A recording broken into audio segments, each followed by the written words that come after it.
Hello guys, আসসালামু আলাইকুম। আজকে আমাদের ট্যাঙ্কের পানি শেষ। ট্যাঙ্কের দেখতেছেন পানির গাড়ি চলে আসলো। এখন তাকে আমি রিসিভ করে নিতেছি। ও আমাদের আসলে এক গেট দিয়ে গেছে আরেক গেটে, তারপর সিসি ক্যামেরাতে দেখে তাকে রিসিভ করে নিয়ে আসলাম। এখন আমাদের ট্যাঙ্কিটা আপনাদেরকে দেখাইতেছি। মানে আমাদের ট্যাঙ্কিটা অনেক বড়।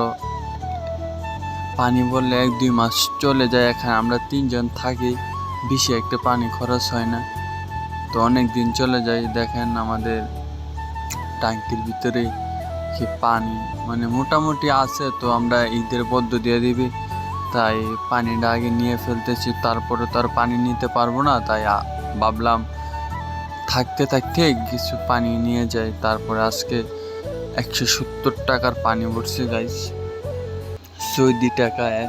এখন পাকিস্তানিরা পাইপ ঢুকায় দিতেছে এটার ভিতরে, দিয়া পানিটা দিয়ে দিবে। বেশিক্ষণ লাগে না পানি দিতে, নিয়ে যাবে 170 টাকা। সৌদির টাকা বাংলাদেশে পাই 5,000-6,000 কাছাকাছি টাকা, বুঝছেন।